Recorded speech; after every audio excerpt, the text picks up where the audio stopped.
রাসূলের ভালোবাসার ইত্তেবা করা তিনটা পয়েন্ট। এক নম্বর পয়েন্ট হচ্ছে হুব্বি রাসূলিল্লাহ, দুই নম্বর পয়েন্ট হচ্ছে ইত্তিবাই রাসূলিল্লাহ, আর তিন নম্বর হচ্ছে হাকিমিয়াতে রাসূলিল্লাহ। তিনটা সাইট রাসূলের ভালোবাসার, রাসূলের ইত্তেবা করার তিনটা পয়েন্ট। এক নম্বর হুব্বি রাসূলিল্লাহ, দুই নম্বর ইত্তিবাই রাসূলিল্লাহ, তিন নম্বর হচ্ছে হাকিমিয়াতে রাসূলিল্লাহ। এইবার আসেন একটা একটা করে আপনাদেরকে বুঝাই দিই। এই মাহফিলের জনগণ, কাতুন্দার মুসলমান, ভালো করে মনে রাখবেন, এক নম্বর হুব্বি রাসূলিল্লাহ। এক নম্বর আপনাকে আমাকে রাসূলকে ভালোবাসা লাগবে, রাসূলকে মহব্বত করা লাগবে, রাসূলকে ভালোবাসা লাগবে। রাসূলকে ভালোবাসবেন কেন প্রশ্ন যদি করেন এই মাহফিলের জনগণ, এই মাহফিলের জনগণ যদি প্রশ্ন করে আমরা রাসূলকে ভালোবাসবো কেন, কোন কারণে রাসূলকে মহব্বত করব, ভালোবাসবো? এক নাম্বার কারণ, আপনি আমি রাসূলকে ভালো না বাসলে ঈমানদার হতে পারবো না। আল্লাহর নবী বলেন, লা ইউমিনু আহাদুকুম হাত্তা আকুনা আহাব্বা ইলাইহি মিন ওয়ালিদিহি ওয়া ওয়ালাদিহি ওয়ান নাসি আজমাইন। আল্লাহর নবী বলেন, তোমার মা বাবা, তোমার সন্তান সন্ততি সবার চাইতে যদি আমি রাসূলকে ভালোবাসতে না পারো, তোমরা ঈমানদার হতে পারবে না। এই মাহফিলে যারা আছেন তাইলে শুনে নেন, ঈমানদার হতে গেলে কাকে মহব্বত করা লাগবে? কাকে? ঈমানদার হতে গেলে কাকে ভালোবাসা লাগবে? রাসূলকে মহব্বত করা লাগবে। ঈমানদার হতে গেলে অবশ্যই রাসূলকে ভালোবাসা লাগবে। শুধু তাই নয়, আল্লাহ আরেক জায়গা বলেন, উল ইন কানা আবাউকুম ওয়া আবনাউকুম ওয়া ইখওয়ানুকুম ওয়া আজওয়াজুকুম ওয়া আশীরাতুকুম ওয়া আমওয়ালুন ইকতারাফতুমুহা ওয়া তিজারাতুন তাখশাউনা কাসাদাহা ওয়া মাসাকিনু তারদাউনাহা আহাব্বা ইলাইকুম মিনাল্লাহ ওয়া রাসূলিহি ওয়া জিহাদিন ফি সাবিলিহি। আল্লাহ পাক বলেন, তোমার বাপ দাদারা, তোমার সন্তানেরা, তোমার ভাইরা, তোমার স্ত্রীরা, তোমার ব্যবসা বাণিজ্য, তোমার বাড়ি গাড়ি, তোমার ধন সম্পত্তি, সব কিছুর চাইতে এক নম্বর আহাব্বা ইলাইকুম মিনাল্লাহ, এক নম্বর আল্লাহকে ভালোবাসতে হবে। দুই নম্বর ওয়া রাসূলি, রাসূলকে ভালোবাসতে হবে। তিন নম্বর ওয়া জিহাদিন ফি সাবিলি, আল্লাহর রাস্তায় জিহাদ করাকে ভালোবাসতে হবে। আর যারা ভালোবাসবে না এরা হলো ফাসিক। এরা কি? সবাই বলে, আরো জোরে বলে, শুনে নেন, স্পষ্ট ভাষায় বলে যায়। তাহলে ভালোবাসা প্রাথমিক পর্যায়ে তিনটে স্তর। এক নম্বর ভালোবাসতে হবে কাকে? আরো জোরে বলেন। এক নম্বর ভালোবাসতে হবে আল্লাহকে, দুই নম্বর রাসূলকে, তিন নম্বর জিহাদ ফি সাবিলিল্লাহকে ভালোবাসতে হবে। আজ এই বাংলার মুসলমানেরা বুকে হাত দেন, আল্লাহর ভালোবাসা আমার আপনার মধ্যে নাই। আছে? সবাই বলেন আছে? আছে? নাই? প্রমাণ নেন, প্রমাণ নেন। আল্লাহ ডাক দিচ্ছে, আসসালাতু খায়রুম মিনান নাওম,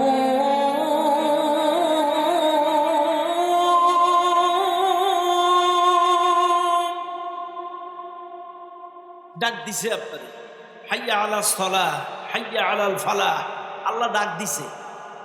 কিন্তু আল্লাহর ডাকে বাড়ির পাশে মসজিদে গেলেন না। কিন্তু বান্ধবী বা কারোর বউ বা ভাবি যদি ডাক দেয় এখান থেকে 10 কিলোমিটার, তা রাইতে একটাই হইলেও আমরা সেই ডাকে সাড়া দেই। কথা কেন? রাগ করেন না কিন্তু আপনারা, আমি জাস্ট বোঝানোর জন্য বলতেছি বিষয়টা। আপনি বলেন, আল্লাহর ডাকে বাড়ির পাশে মসজিদে 5 বার গেলাম না, অথচ বান্ধবীর ডাকে যদি বান্ধবী 5 বার কেন 10 বারও যদি ডাকে আর 10 কিলোমিটারও যদি হয়, একটা যুবক সেই ডাকে ব্যর্থ হয় না। কথা কেন? কেন? চাইলে আপনারা বলেন, ভালোবাসা কি বান্ধবীর উপর বেশি না? কথা কি ক্লিয়ার? বুঝছেন তো আপনারা? চাইলে ভালো করে বুঝবেন। আল্লাহর ডাকে মসজিদে গেলাম না, আল্লাহর আদেশগুলো নিষেধগুলো মানলাম না, অথচ আপনার স্ত্রী, আপনার মা বাবা, আপনার সন্তান, আপনার বান্ধবী, আপনার আপনজন কি বললো সেটাকে প্রাধান্য দিলেন। অথচ আল্লাহ বলছে তোমার বাপ দাদা, তোমার মা বাবা, তোমার সন্তানেরা, তোমার স্ত্রীরা, তোমার বন্ধুরা, তোমার ভাইয়েরা, তোমার ঘর বাড়ি, তোমার ব্যবসা বাণিজ্য, সবার চাইতে আল্লাহকে বেশি ভালোবাসতে হবে। সব চাইতে আল্লাহকে বেশি ভালোবাসতে হবে। আপনি চিন্তা করতেছেন এখন নামাজে যাব, কাস্টমার 5 জন আছে, কাস্টমার আগে না নামাজ আগে? কথা কয় না কেন? ঠিক না বে ঠিক? আহারে কপাল পোড়া মুসলমান, রিজিকের মালিক কে? যিনি আপনার রিজিকটা দেন। ফাখরাজা বিহি মিনাস সামারাতি রিজকাল লাকুম, এই জমিন থেকে যিনি আপনার রিজিকের ব্যবস্থা করে দেন। একই মাটি, কখনো আলু, কখনো গম, কখনো ধান, কখনো সরিষা, কখনো লাউ, কখনো পুঁইশাক, আর একই মাটি, এক এক সময় এক এক রকম ফল। এই রিজিকের ব্যবস্থা করে দেন কে? আরো জোরে বলেন কে? চাইলে বলেন তো, সবার চাইতে ভালোবাসা লাগবে কার? আর ভালোবাসার মানুষের রুচিকে প্রাধান্য দেওয়া উচিত না উচিত নয়? আদেশ নিষেধকে প্রাধান্য দেওয়া উচিত না উচিত নয়? প্রাধান্য দেওয়া লাগবে না লাগবে না? লাগবে। ও দুনিয়ার মানুষ, শুধু তাই নয়, আমি আমার আলোচনার মধ্য দিয়ে বুঝাই, ও বান্দা, আমার মালিক তোমাকে কি সুন্দর করে নিপুণ হাতে এত সুন্দর করে তোমার সৃষ্টি করলো। বৈজ্ঞানিকরা গবেষণা করে বের করেছে, একজন মানুষের দেহের মধ্যে 3 থেকে 3.5 কোটি টাকার অঙ্গ প্রত্যঙ্গ আছে। একবার চিন্তা করেন, 3.5 কোটি টাকার এই অঙ্গ প্রত্যঙ্গ যদি কোনো হসপিটাল থেকে একটা একটা করে কিনে কিনে সেটিং করা লাগতো, কয় বছরে লাগাতেন? কথা বলে না? মনে করেন একটা হাত, একটা পাও, একটা চোখ, একটা কান, 3.5 কোটি টাকার টোটাল এই বডি সেট আপ। তা আপনারা যারা ভ্যান চালান, কয় বছরে সেট আপ লাগাবেন? তাইলে আল্লাহ যেই সেট আপটা বিনামূল্যে দিল, তাকে কি ভালোবাসা লাগবে না লাগবে না? লাগবে। ইস, তাইলে নামাজ পড়েন না কেন? কোরআন পড়েন না কেন? আজকে আমরা নামাজ পড়ি, খুশু খুজু ভাব নাই। খুশু খুজু বোঝেন? খুশু খুজু বোঝেন?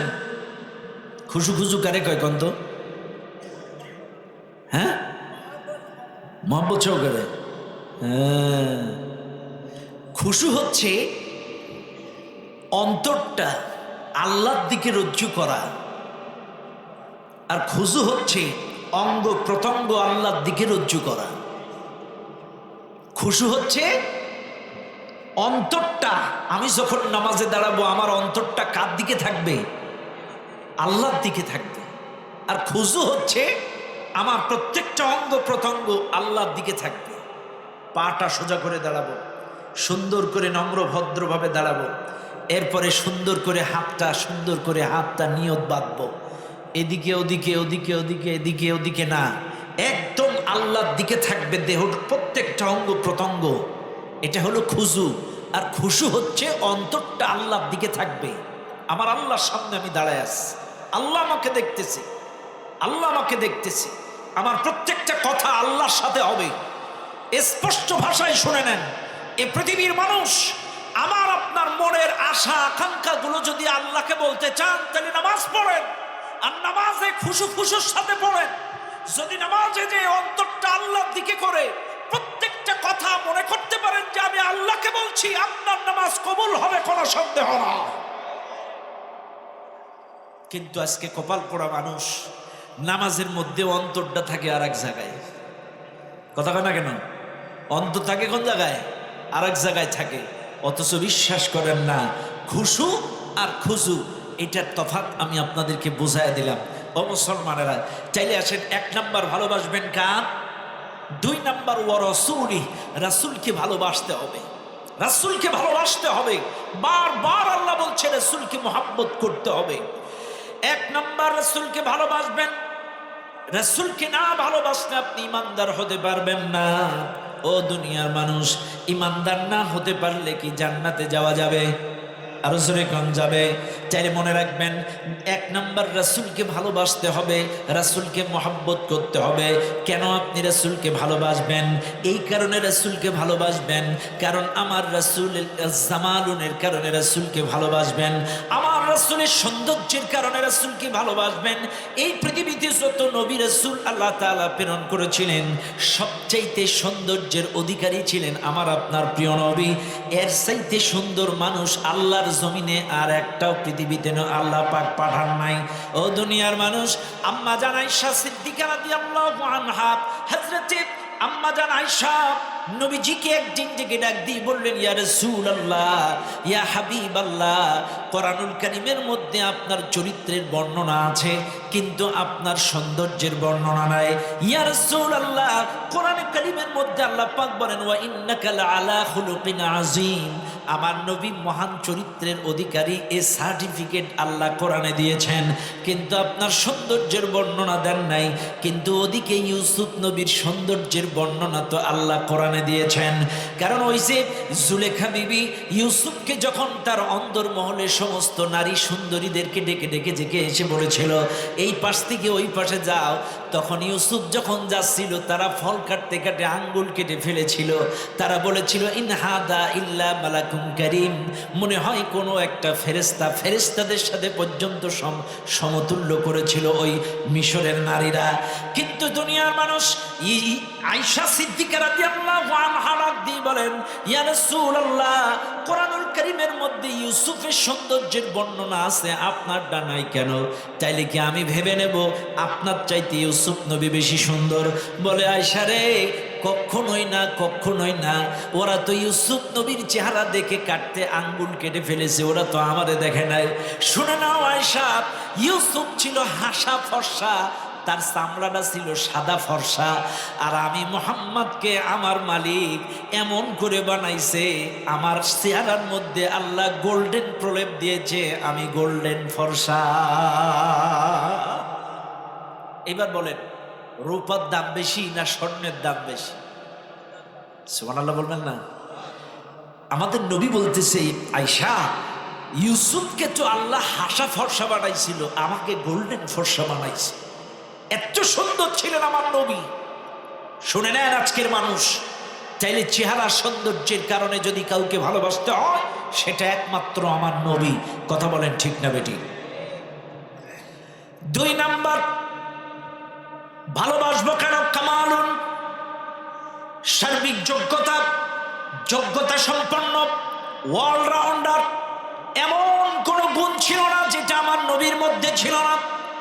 কোন দিকটা বলবেন? কোন দিকটা বলবেন? এমন কোন সাইড ছিল না আমার নবীর মধ্যে নেই। তিনি ছিলেন কুস্তিগিরি, তিনি ছিলেন বিচারক, তিনি ছিলেন আদর্শবান স্বামী, তিনি ছিলেন আদর্শবান পিতা, তিনি ছিলেন আদর্শ রাষ্ট্রনায়ক, তিনি ছিলেন আদর্শবান নানা, তিনি ছিলেন আদর্শবান প্রতিবেশী, তিনি ছিলেন আদর্শবান মেহমান, তিনি ছিলেন আদর্শবান মেজবান। এমন কোন সাইড নাই যেই সাইডটা আমার রাসূলের মধ্যে ছিল না। অলরাউন্ডার ছিলেন, অলরাউন্ডার ছিলেন আমার নবী। এই জন্য আমার নবীকে ভালোবাসতে হবে। পাবেন কই এমন একটা রাষ্ট্রীয়, এমন একজন নবী? কই পাবেন? আরে গোটা পৃথিবীর শুরু থেকে এই পর্যন্ত আপনারা দেখেন না? মনে রাখবেন, যতগুলো নবী আল্লাহ পৃথিবীতে পাঠাইছে, আল্লাহ পাক প্রত্যেকটা নবীকেই ভালোবাসছে, কিন্তু আমার নবীকে একটু বেশি ভালোবাসছে। 4টা আঙ্গুলি সমান, যেখানেই কাটবেন সেখানেই ব্যথা লাগবে। সকল নবী আল্লাহর, কিন্তু বলেন তো, পিতা যিনি হন, 4 সন্তানের মধ্যে কাকে বেশি ভালোবাসে? কথা কয় না? আমার নবী সবার ছোট ছিল। কথা কয় না? আমার নবী সবার ছোট ছিল, কিন্তু তার মানে শানে মর্যাদায় তাকে এত বেশি দিয়েছেন। শুধু এত বেশি দিছে, কিয়ামতের ময়দানে, কিয়ামতের ময়দানে যখন হাসরবাসী দাঁড়ায়া থাকবে, সব মানুষ দাঁড়ায় থাকবে, সব মানুষ হাসরবাসী দাঁড়াবে, সূর্য মাথার উপরে, পায়ের নিচে তামা, মাথার ঘেনুগুলো টকবক করে ফুটবে, কান দিয়ে নাক দিয়ে বেয়ে বেয়ে পড়বে।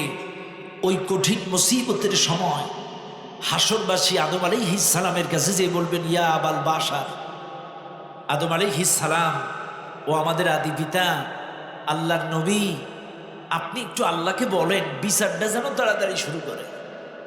এ অসহ্য যন্ত্রণা সহ্য করতে পারছি না, কি প্রচন্ড গরম, সূর্য মাথার উপরে, পায়ের নিচে তামা, আপনি আল্লাহকে বলেন বিচারটা যেন তাড়াতাড়ি শুরু করে। হযরত আদম আলাইহিস সালাম বলবেন, আমি পারবো না, তোমরা নূহ আলাইহিস সালামের কাছে চলে যাও। নূহ আলাইহিস সালাম তোমাদের জন্য কিছু বললেও বলতে পারে। নূহ আলাইহিস সালাম বলবেন, আমি পারবো না, আমি আমার ব্যাপারে শঙ্কায় আছি, আমার কি হবে আমি জানি না, কাজে তোমরা চলে যাও হযরতে ইব্রাহিম আলাইহিস সালামের কাছে। ইব্রাহিম আলাইহিস সালাম বলবেন, আমি পারবো না, আমি আমার পিতার ব্যাপারে শঙ্কায় আছি, আমাকে আমার পিতাকে কোন অবস্থায় দাঁড়াতে হবে আমি জানি না, কাজে আমি আল্লাহর সামনে কথা বলার সাহস করতে পারি না। ইব্রাহিম আলাইহিস সালাম পরামর্শ দিবেন, তোমরা চলে যাও হযরতে মূসা আলাইহিস সালামের কাছে। মূসা আলাইহিস সালাম বলবেন, আমিও পারবো না, আমিও শঙ্কায় আছি, কারণ খিজির একজন আমাকে জিজ্ঞেস করেছিল, আমার একজন উম্মাত জিজ্ঞাসা করেছিল এই পৃথিবীর মধ্যে সবচাইতে জ্ঞানী ব্যক্তিকে, কিন্তু আমি ভুলবশত বলে ফেলেছিলাম আমি সবার চাইতে জ্ঞানী, কিন্তু এর চাইতে জ্ঞানী মানুষ ছিল, কাজে আমি শঙ্কায় আছি কিয়ামতে আমার কি হবে, আমি কথা বলার সাহস রাখি না। মূসা আলাইহিস সালাম বললেন, তাই ঈসার কাছে যাও, ঈসা তোমাদের ব্যাপারে কথা বলতে পারে। ঈসা আলাইহিস সালাম বলবেন, না, আমিও পারবো না, আমিও শঙ্কায় আছি, আমার কি হবে আমি নিজে জানি না, কাজে তোমরা একটা কাম করো, এই কিয়ামতের ময়দানে তোমাদের ব্যাপারে কেউ বলতে পারবে না, একজন বলতে পারবে, যেই লোকটা শুধু উম্মতের নবী না, নবীদেরও নবী। এই লোকটা শুধু উম্মতের নবী না, নবীদেরও নবী। তুমি ওই নবী মুহাম্মাদের কাছে চলে যাও। তোমরা হাসরবাসী যে বলবেন, ইয়া রাসূলুল্লাহ, বেকায় দেয়, সূর্য মাথার উপরে, পায়ের নিচে তামা, আপনি একটা কিছু করেন, আল্লাহকে বলেন বিচারটা যেন তাড়াতাড়ি করে। আমার আপনার নবী বলবেন, হ্যাঁ, আমি তোমাদের ব্যাপারে কথা বলবো, তবে ডাইরেক্ট কথা বলার ক্ষমতা আমার নাই। শুনে নাও হাসরবাসী, এই কিয়ামতের ময়দানে কোনো একজন মানুষ ডাইরেক্ট আল্লাহর সামনে কেউ কথা বলতে পারবে না, আমিও পারবো না। ইয়াউমা ইয়াকুমুর রূহ ওয়াল মালাইকাতু সাফফান লা ইয়াতাকাল্লামুনা ইল্লা মান আদিনা লাহুর রহমান ওয়া ক্বালা সাওয়াবা। আল্লাহ পাক বলেন, ওই কিয়ামতের ময়দানে সমস্ত মানুষ দাঁড়ায় থাকবে, সমস্ত রূহ দাঁড়ায় থাকবে, সমস্ত ফেরেশতারা দাঁড়ায় থাকবে, লা ইয়াতাকাল্লামুন, কেউ কোনো কথা বলতে পারবে না, ইল্লা মান আদিনা লাহুর রহমান ওয়া ক্বালা সাওয়াবা। আল্লাহ যদি দয়া করে কাউকে পারমিশন দেয়, সেই কেবল কথা বলতে পারবে। কাজে শুনে নাও, এই ময়দানে কেউ কথা বলতে পারবে না, আমিও পারবো না, তবে আমি আল্লাহর কাছে কথা বলার জন্য পারমিশন চাইব। তোমরা আসছো, আসো, আমি মাকামে মাহমুদের সামনে সেজদায় পড়ে যাব, লম্বা সেজদায় পড়ে যাব। এই সেজদাটা হবে একমাত্র আল্লাহর কাছে কথা বলার ব্যাপারে পারমিশনের জন্য। সেজদায় পড়ে অনুমতি প্রার্থনা করবেন, আল্লাহ যদি দয়া করে আমাকে কথা বলতে দেয়, আমি কথা বলতে পারবো। আল্লাহ যদি দয়া করে আমাকে কথা বলতে দেয়, আমি কথা বলতে পারবো। ও মুসলমানেরা, চাইলে এই কিয়ামতে কেউ কিন্তু কথা বলার সাহস করে নাই। আমার আপনার নবী কথা বলার ব্যাপারে অনুমতির জন্য সেজদায় পড়ে প্রার্থনা করবেন। ও দুনিয়ার মানুষ, কি নবী আমরা পেয়েছি, অলরাউন্ডার, যোগ্যতা সম্পন্ন নবী, এমন কোনো দিক নাই তার মধ্যে ছিল না। সব দিক থেকে আমার নবী সেরা, আমার নবী নানার দিক থেকে সেরা। আজকে যাদের দাদা আছেন, নানা আছেন, শুনে নেন, নাতি পুতারে কেমন আদর করেন, মহব্বত করেন আমি জানি না, কিন্তু আমার নবী কি নবী, নবী মেম্বারে খুতবা দিচ্ছেন, এমন সময় হাসান হুসাইন দুলতে দুলতে আসে। আমার নবী হাসান হুসাইনকে, ছোট্ট হাসান হুসাইনকে কোলে নিয়ে তারপরে খুতবা দিয়া শুরু করেছে। আমাদের মসজিদের হুজুর যদি এরকম করতো, চাকরি থাকতো কতখানা।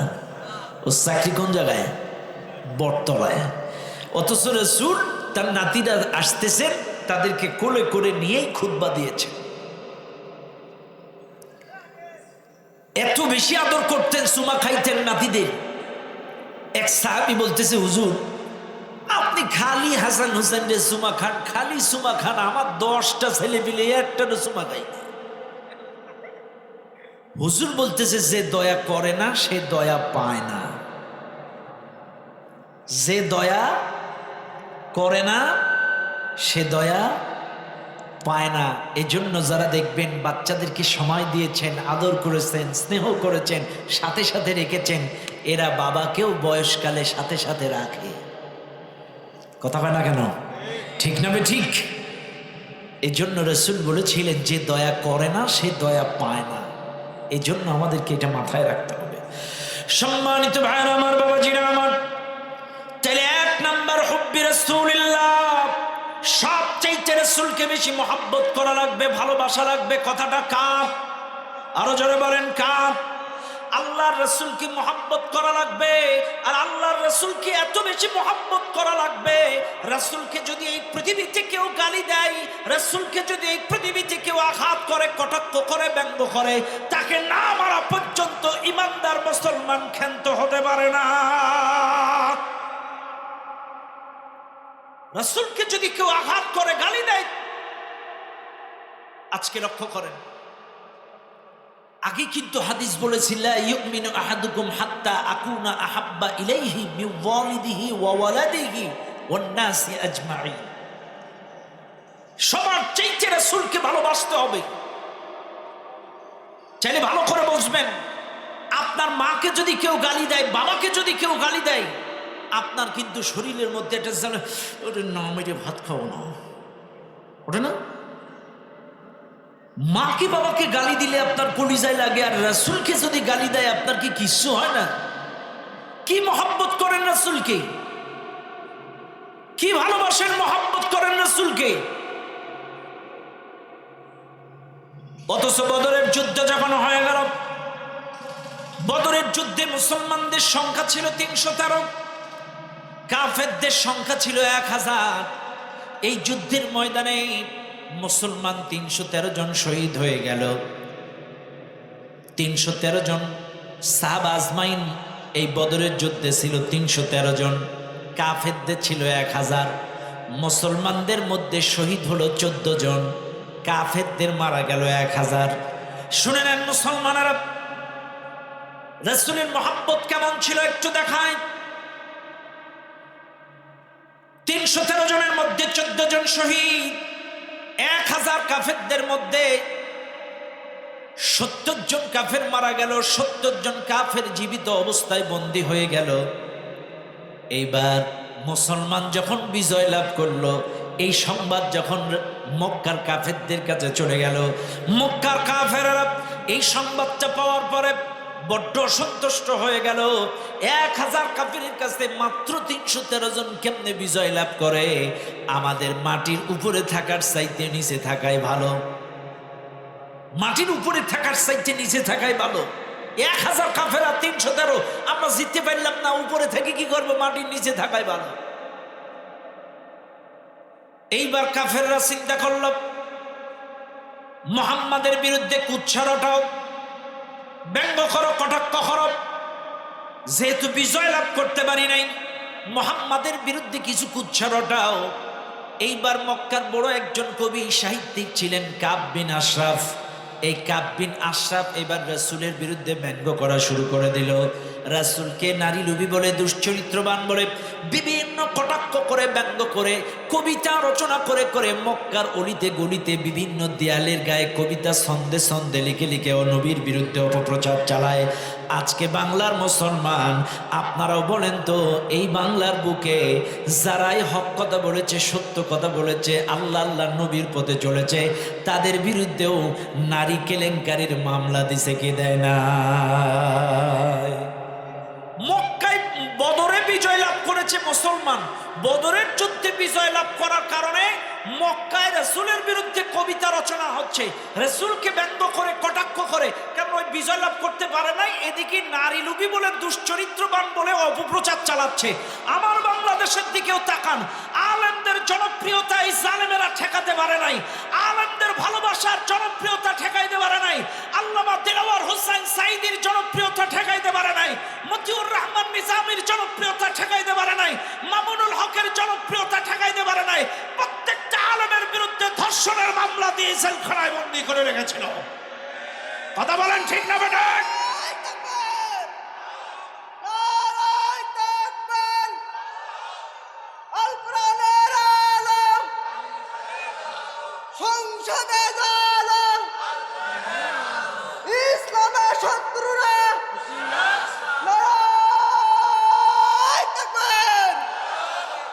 নবীদেরকে পর্যন্ত নারী লোভী দুশ্চরিত্রবান বলেছে, মূসা আলাইহিস সালামকে নারী লোভী দুশ্চরিত্রবান বানিয়েছে।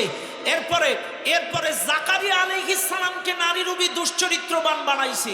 ইতিহাস সাক্ষ্য দেয়, এই জমিনে যারাই হক কথা বলেছে, সত্য কথা বলেছে, তাদেরকেই নারী কেলেঙ্কারিতে ঢুকাইছে। কথা বলেন ঠিক না বেটে? ইতিহাস সাক্ষী দেয়। প্রথম থেকে এই পর্যন্ত তাকায় দেখেন, যারাই এই জমিনে দ্বীনের কথা বলে, হকের কথা বলে, সত্যের কথা বলে, তাদের বিরুদ্ধে নারী কেলেঙ্কারি দেয়। কারণ যেই এর চরিত্রের মধ্যে একটা কালিমা লিখে দিবে, মানুষ আর ওর ওয়াজ শুনে কি ওয়াজ শুনবে, কথা বলে না। মূসা আলাইহিস সালাম যখন দাওয়াত দেয়, মূসা আলাইহিস সালাম চতুর্দিকে যখন দ্বীন প্রচার করে, মূসা আলাইহিস সালামের বিরুদ্ধেও ধর্ষণের অভিযোগ এনেছিল। কারুন আর ফিরাউন দুজনে মিলে ষড়যন্ত্র করে তারা মূসা আলাইহিস সালামের বিরুদ্ধেও ষড়যন্ত্র করেছিল যে মূসার দিন প্রচার বন্ধ করতে গেলে একটা নারী কেলেঙ্কারিতে ঢুকাইতে হবে। কেমনে ঢুকাইতে হবে? রাতের অন্ধকারে কারুন চলে গেল ওই জামানার একটা প্রফেশনাল পতিতার বাড়ি, তার নাম ছিল সাজ্জা। এই প্রফেশনাল পতিতার বাড়িতে যে সাজ্জা, এই নাও 5 আর সাক্ষ্য দেওয়ার পরে 5।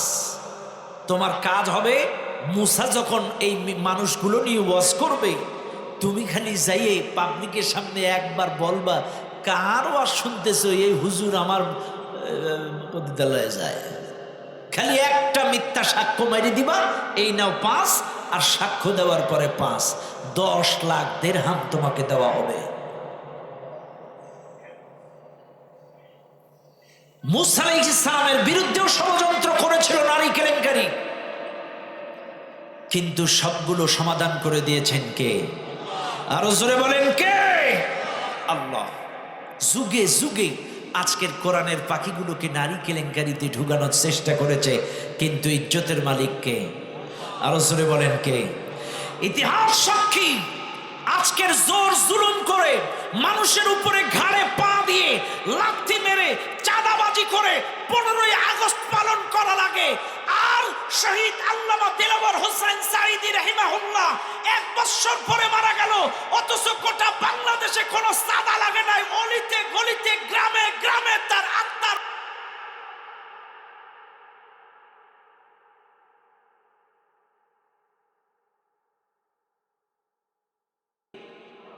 সাদাবাজি করে গলায় পা দি বাধ্যতামূলক মাইক লাগাইছে। আর ইমামের তো চাকরি থাকবে না যদি তুই দোয়া না করিস। প্রত্যেকটা ইমামকে ওয়ার্নিং দিয়েছে, যদি দোয়া না করিস আজকে বঙ্গবন্ধু। তাইলে গলায় পা দি বাধ্য করে ব্ল্যাকমেল করে দোয়া করা লাগছে, আর কোরআনের পাখির জন্য বাধ্য করা লাগছে।